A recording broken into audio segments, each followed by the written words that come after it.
पाकिस्तान की सियासत में सोशल मीडिया भी मैदान जंग बना हुआ है, लेकिन इस जंग में हथियार नहीं बल्कि हैशटैग्स का इस्तेमाल किया जा रहा है।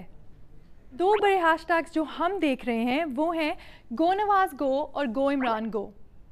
और इस लाइन ग्राफ में आप देख सकते हैं कि गो नवाज गो का हैशटैग ज़्यादा ट्रेंड कर रहा है और पिछले एक माह में ये 3,60,000 दफ़ा ट्वीट हुआ है।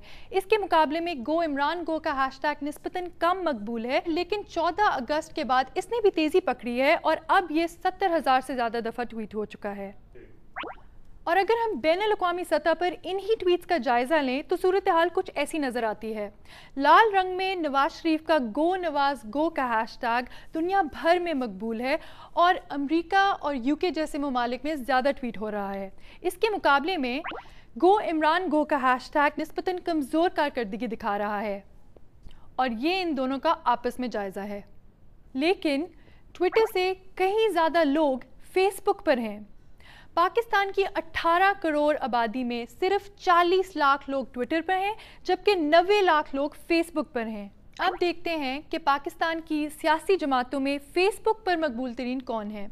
जैसे कि आप देख सकते हैं कि इमरान खान की PTI तकरीबन 17 लाख लाइक्स के साथ सबसे आगे बढ़ गई है। पाकिस्तान तहरीक इंसाफ के बारे में कहा जाता है कि इसमें नौजवान तबका ज़्यादा है, इसलिए सोशल मीडिया पर इसकी प्रेजेंस भी ज़्यादा महसूस होती है।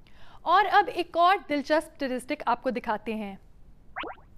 ये है पाकिस्तान में गुज़िश्ता माह में सबसे ज़्यादा फॉलोअर्स हासिल करने वाले ट्विटर अकाउंट्स। पहले नंबर पर इमरान खान का अकाउंट है जिन्होंने 1,70,000 नए फॉलोअर्स का इजाफा किया, और जी हाँ, दूसरे नंबर पर नवाज शरीफ नहीं बल्कि वीना मलिक हैं जिन्होंने इस माह 1,61,000 से ज़्यादा नए फॉलोअर्स हासिल किए। तीसरे नंबर पर एक बार फिर पाकिस्तान तहरीक इंसाफ का ट्विटर अकाउंट आता है और तकरीबन 90,000 नए फॉलोअर्स के साथ मुबशर लुकमान और मरियम नवाज ने छोटी और 5वीं पोजीशन पर रेस ख़त्म की। लेकिन फेसबुक और ट्विटर से हटकर ज़मीन पर सूरत हाल बिल्कुल कुछ और नज़र आती है, और इसका अंदाज़ा हम इसने प्यू पोल से लगा सकते हैं, जिसके मुताबिक 2013 के इंतखाबात के बाद से नवाज शरीफ की शोहरत अपनी जगह कायम रही और इमरान खान की शोहरत में खासी कमी आई है। याद रहे कि ये सर्वे मौजूदा सियासी बुहरान से कुछ ही देर पहले किया गया था। ये था सोशल मीडिया राउंड अप।